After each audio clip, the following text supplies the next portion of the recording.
Hello बच्चों, कैसे हैं आप सभी। तो आज के इस वीडियो लेक्चर में हम लोग बात करेंगे इलेक्ट्रोस्टैटिक और उसमें हम लोग बात करेंगे कुछ important properties of Coulomb's law और साथ ही साथ देखेंगे हम लोग क्या vector form of Coulomb's law. बहुत ही इंपॉर्टेंट टॉपिक है। तो पहले कुछ प्रॉपर्टीज की बात करते हैं। तो फर्स्ट प्रॉपर्टी ये है कि कूलम्स लॉ है ना, स्पेलिंग पर खास ध्यान रखें। सेमेस्टर पता चला पूरा साल निकल गया और हम कूलम भी लिखना नहीं सीख पाए, तो कूलम्स पर ध्यान रखें। Coulomb's law follow Newton's third law. ये आदमी हर जगह आ जाता है तो इसको ध्यान रखें। आखिर कैसे न्यूटन का थर्ड लॉ फॉलो होता है, तो इसको एग्जांपल से समझते हैं। ये प्रॉपर्टी है, मैं इसको कोशिश कर रहा हूँ एग्जांपल समझाने की। मैंने बोला यहाँ पर 2 कूलम का चार्ज है, यहाँ पर 3 कूलम का चार्ज है, इनके बीच की डिस्टेंस 1 मीटर ले ली है ना। आसान केस लेते हैं ताकि समझ में आ सके। ये पॉजिटिव, ये भी पॉजिटिव। तो मैंने बोला जब पॉजिटिव पॉजिटिव होते हैं तो एक दूसरे को रिपेल करते हैं। रिपेल करने का मतलब धक्का मारना। तो ये वाला इसको धक्का मारेगा, तो मारो धक्का ऐसे, तो ये चुप थोड़ा रहेगा। अरे भाई, कोई किसी को मारता है तो कोई चुप रहता है क्या? ये भी इसको धक्का मारेगा, ये ले तू इधर जा। तो यहां पर है F1, यहां पर है F2। चलो जी F1 निकालते हैं। F1 क्या है? Electrostatic force. कैसे लिखते हैं? बस जी K Q1 Q2 upon R square, that's it. K कितना? 9 इंटू 10 की पावर 9। ये चार्ज 2, ये 3, 2 3 जा 6 डिवाइड बाय 1 का स्क्वायर 1, कितना आ जाएगा? 54 इंटू 10 की पावर 9 न्यूटन। तो मैं बोल रहा हूं इसने इस चार्ज पर कितना फोर्स लगाया? सर जी कितना लगाया? अच्छा, तो इसने इस पे कितना लगाया देखते हैं जरा। F2 K Q1 Q2 upon R square. अरे भाई ध्यान लगाओ, देखो ये तो वही आ जाएगा 9 इंटू 10 की पावर 9। भाई 2 3 जा 6, तो 3 2 जा 9 होता है क्या? नहीं, 3 2 जा 6 होता है अपॉन 1। तो ये भी कितना आया? तो क्या पता चला मुझे? इन दोनों फोर्स का मैग्नीट्यूड सेम होता है। सही है। अच्छा, जरा डायरेक्शन के बारे में बात करो। सर ये जा रहा है राइट में, ये जा रहा है लेफ्ट में। तो न्यूटन थर्ड लॉ क्या बोलता था? For every action there is equal and opposite reaction. तो भैया एक्शन रिएक्शन क्या होता है? अरे यही तो होता है फोर्स। तो अगर ये है एक्शन तो ये हो गया रिएक्शन। देखो भाई, क्या एक्शन और रिएक्शन बराबर हैं? हाँ जी बराबर है। क्या ये सेम डायरेक्शन में है? अरे भाई ये राइट में, ये लेफ्ट में, अपोजिट डायरेक्शन। अच्छा, ये दोनों अलग अलग बॉडीज पे भी लग रहे हैं। देखो जी, ये लग रहा है इस पर, ये लग रहा है इस पर। यानी कि मुझे ये समझ में आता है कि कूलम्स लॉ फॉलो करता है किसको? न्यूटन के थर्ड लॉ को। भाई मान लो मेरे सर पर एक पॉजिटिव चार्ज, एक आपके ऊपर पॉजिटिव चार्ज। मेरे सर के पॉजिटिव चार्ज ने आपके ऊपर 100 कूलम का फोर्स, 100 न्यूटन का फोर्स लगाया। तो बदले में आपके ऊपर जो चार्ज है वो भी मेरे ऊपर कितना लगाएगा? 100 न्यूटन का फोर्स लगाएगा। मैंने कहा ठीक है। तो फर्स्ट प्रॉपर्टी समझ में आई सबको? कूलम्स लॉ फॉलो करता है किसको? न्यूटन के थर्ड लॉ को। चलिए सेकंड प्रॉपर्टी की बात करते हैं। सेकंड प्रॉपर्टी कहता है कि electrostatic force is a conservative force. तो कंजर्वेटिव फोर्स से कुछ पुरानी बातें याद आ रही होंगी, कुछ नॉस्टैल्जिया हुआ कि नहीं हुआ? 11th क्लास में पढ़ा था हम लोगों ने। ये कंजर्वेटिव फोर्स क्या होती हैं? सर वो फोर्स, दोस फोर्सेस, वो फोर्सेस हुज, जिनका work done does not depend upon path. याद आ रहा है सबको? वो फोर्सेस जिनका वर्क डन पाथ पे डिपेंड ही नहीं करता हो, वैसी फोर्स को क्या बोलते हैं? Conservative force. तो कूलम्स लॉ कैसी फोर्स है? Conservative force. मुझे बताएंगे और कहां और कौन कौन सी होती है कंजर्वेटिव फोर्स? हाँ जी, 11th क्लास में स्प्रिंग फोर्स, ग्रेविटेशन फोर्स। याद आ रहा है सबको? तो ये कंजर्वेटिव फोर्स है। क्या फ्रिक्शन कंजर्वेटिव फोर्स है? नहीं, क्योंकि फ्रिक्शन का जो वर्क होगा बेटा वो पाथ पे डिपेंड करता है।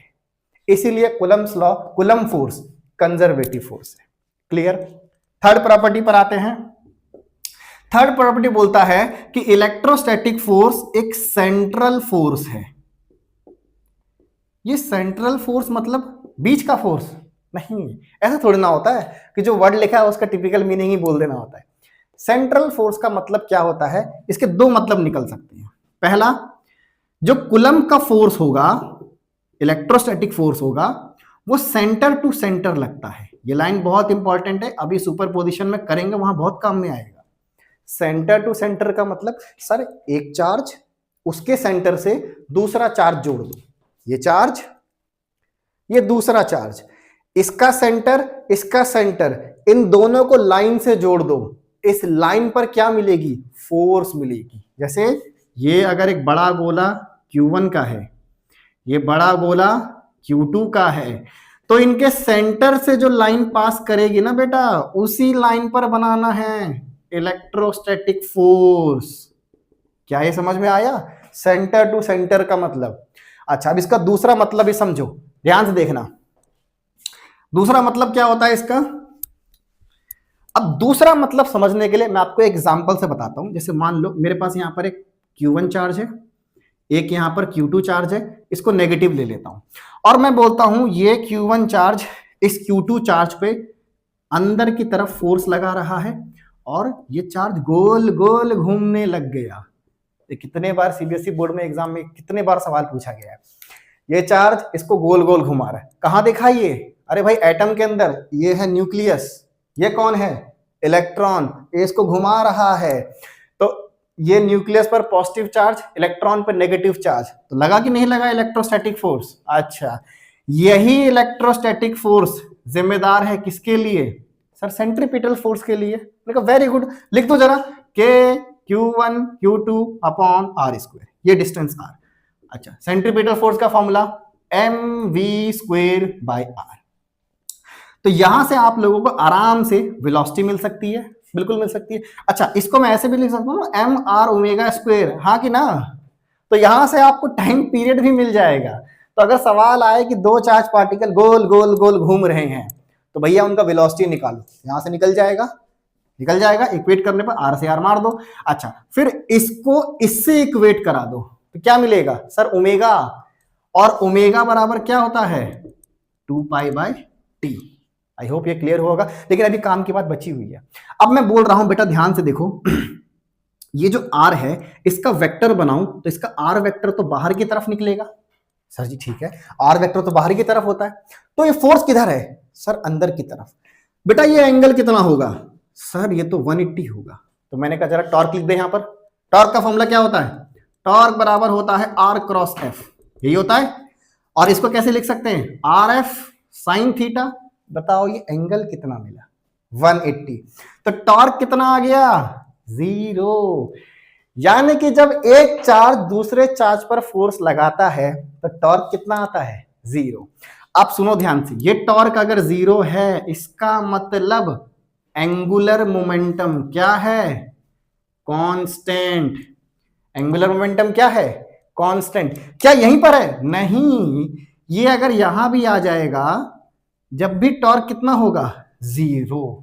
तो ध्यान से बेटा, जब कोई चार्ज पार्टिकल किसी दूसरे चार्ज पार्टिकल से गोल गोल गोल गोल घूमेगा तो उसका टॉर्क कितना आएगा, सर 0। उसका एंगुलर मोमेंटम कितना होगा, सर कांस्टेंट।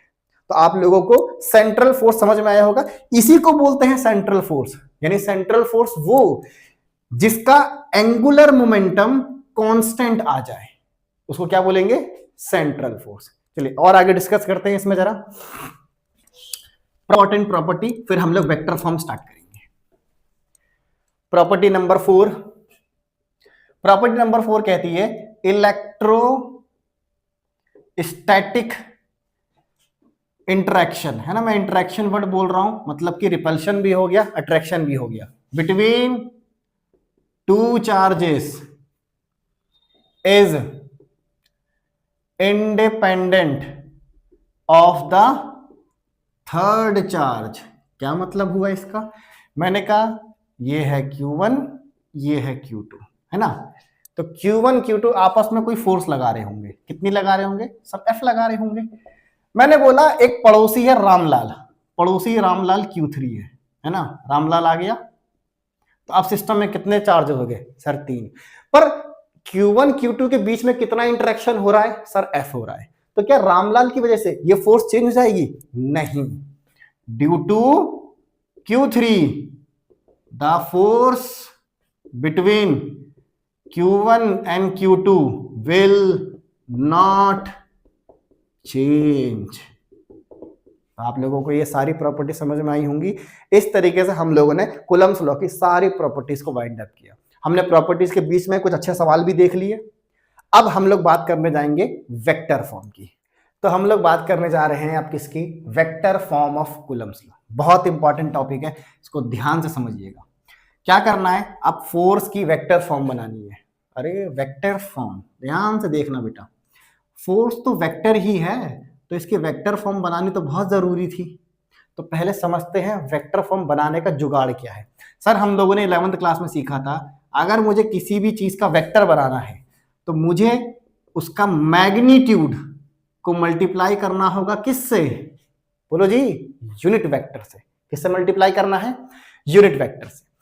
अब ये यूनिट वेक्टर पर सवाल उठता है, तो ध्यान से देखना। बहुत सारे लोग बेटा ये बता देते हैं कि यहां पर आर कैप आ जाएगा, लेकिन आर कैप क्यों आएगा आप ये भी तो समझो। मैंने लिखा F बराबर के Q1 Q2 upon R square. तो बेटा आप खुद सोचो, डायरेक्शन तो वही बताएगा ना जो वेक्टर होगा। अरे जो स्केलर होगा कद्दू बताएगा। तो देखो भाई, फोर्स वेक्टर है, इसके डायरेक्शन कौन बताएगा? के ना, ये तो कांस्टेंट है। Q1 Q2, अरे ये तो स्केलर है, ये आर बताएगा। इसका मतलब जब मैं अपने फोर्स की वेक्टर फॉर्म बनाऊंगा तो यहां पर यूनिट वेक्टर किसका लेना पड़ेगा? मेरे को आर का लेना पड़ेगा। अब आपको क्लियर हो पा रहा है यहां पर आर ही क्यों लेते हैं?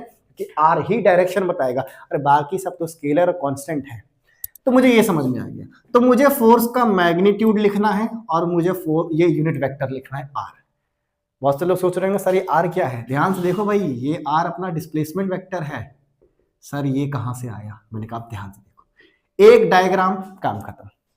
अब यही डायग्राम आपने एनसीईआरटी की किताब में देखोगे, किसी अच्छे लेवल की किताब में देखोगे, तो भाई आप बोलोगे सर ये क्या बना दिया है। आराम समझते हैं। मैंने बोला कि मेरे पास एक चार्ज है Q1 और एक चार्ज है Q2। कहां पर है? सर जी स्पेस में है। स्पेस मतलब अर्थ के बाहर है। तो स्पेस में है तो मैं इनकी लोकेशन चाहता हूं। क्या चाहता हूं? इनकी लोकेशन। तो भाई लोकेशन तो आप किसी रेफरेंस पॉइंट से ही बताते हैं। तो मैंने बोला वो रेफरेंस पॉइंट यहां पर है, इसको मैंने 0,0 बोल दिया। सबको पता है ये हो गई वाई एक्सिस, ये हो गया एक्स एक्सिस, सिंपल।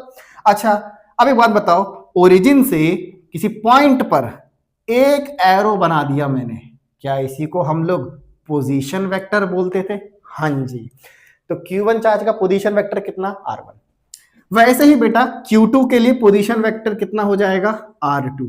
याद आ रहा है ना सबको? पोजीशन वेक्टर ओरिजिन से बनाते थे। तो Q1 का पोजीशन R1, Q2 का पोजीशन R2। अभी भी नहीं समझ में आ रहा तो बेटा ध्यान से देखो, ये R1 क्या है? R1 को बेटा ऐसे तो लिखते हैं XI cap plus YJ cap plus ZK cap. याद आ रहा है? या और अच्छा XYZ कॉमा कॉमा, अरे कोऑर्डिनेट लिखने हैं 1,2,3, तो 1,2,3 I cap plus 2J cap plus 3K cap. I hope clear हो गया होगा। चलिए अब इसमें आगे बढ़ते हैं। तो सर ये तो मैंने पोजीशंस बना ली। मैंने कहा ध्यान से देखो बेटा, हम लोगों ने प्रॉपर्टीज में पढ़ा था कि कूलम फोर्स सेंटर से सेंटर लगती है। तो जोड़ दो भैया, इन दोनों को जोड़ दो। मैंने कहा ठीक है। मैंने बोला थोड़ी देर के लिए, मैं थोड़ी देर के लिए ये बोल रहा हूं Q1 Q2 is greater than 0। भूले तो नहीं है? अगर आप सारी वीडियोस को फॉलो करते हुए आ रहे हैं तो आपको दिखेगा कि Q1 Q2 का मतलब होता है दोनों सेम चार्ज। दोनों सेम चार्ज तो एक दूसरे को क्या करेंगे? सर रिपेल करेंगे। मैंने कहा ठीक है। कैसे रिपेल करेंगे? सर ये वाला इसको धक्का मारेगा इधर, तो ये चुप रहेगा ना जी ना, ये भी इसको इधर धक्का मारेगा। अब इसका नाम लिखना है वेक्टर फॉर्म में। देखो कैसे लिखेंगे। ये जो फोर्स है ना बेटा, ये 2 पर लग रही है, तो मैंने यहां 2 लिख दिया। अजी किसने लगाया? 1 ने लगाया, तो यहां पर क्या लिख दिया? 1। तो इसको रीड करें आप, फोर्स ऑन 2 बाय 1। 2 पे लगाया गया, 1 ने लगाया, तो पहले लिखते हैं ऑन, फिर लिखते हैं बाय। चलो मेरी मदद करो अब इसका फोर्स लिखने की। अब बताओ ये फोर्स किस पे लगी? सर 1 पे लगी। किसने लगाया? 2 ने लगाया। तो ये आपको F12 और F21 समझ में आ गया? मैंने कहा हाँ। अब मैं बेटा बोलने जा रहा हूं इनके बीच की डिस्टेंस। अब इनके बीच की डिस्टेंस, तो देखो इनके बीच की डिस्टेंस ले लेंगे, लेकिन मुझे इतना बताओ, ये F21 वाली फोर्स और F12 वाली फोर्स का डायरेक्शन कैसे पता चलेगा? मैंने कहा ध्यान से देखो बेटा, मैं अब इस खिलाड़ी को लेकर आने वाला हूं। ये खिलाड़ी तुम्हें बताएगा ये डायरेक्शन। तो सबको दिख रहा है ये तो इधर जा रहा है, तो अच्छा ये इधर जा रहा है, ये लो, तो मैंने इधर की तरफ एक एरो बना दिया।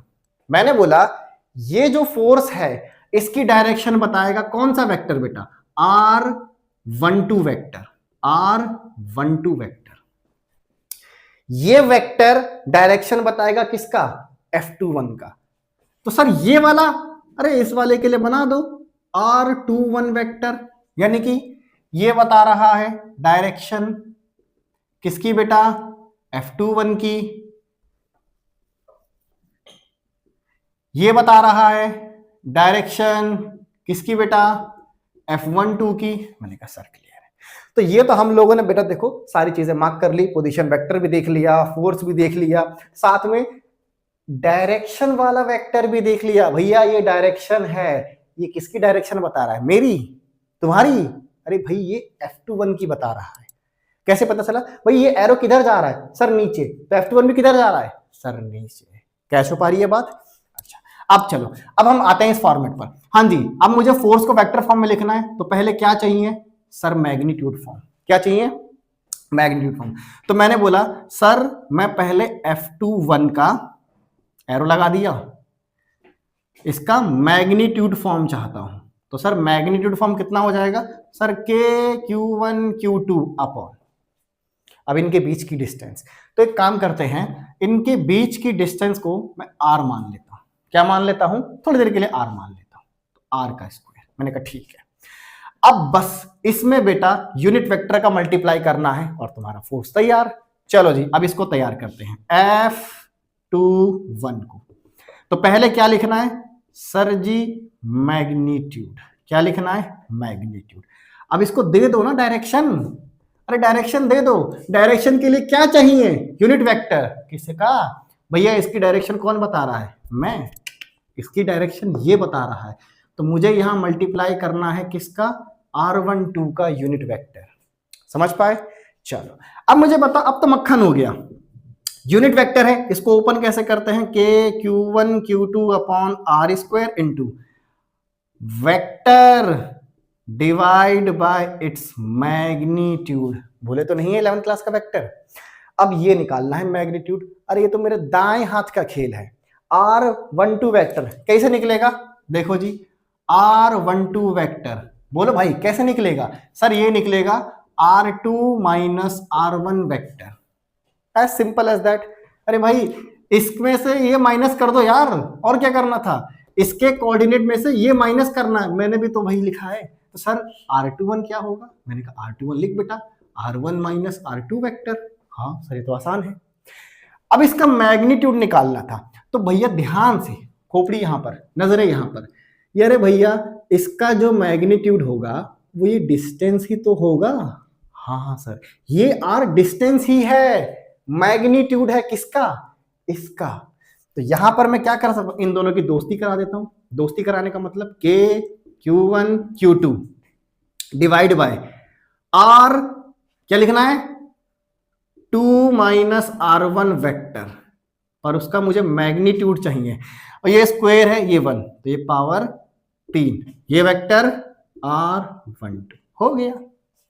तो हम लोगों ने F21 तैयार कर लिया।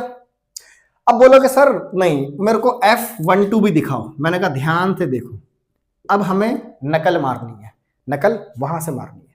तो आप लोग नकल मारते चलो, मैं लिखते जाता हूं। कैसे लिखेंगे? Sir magnitude KQ1 Q2।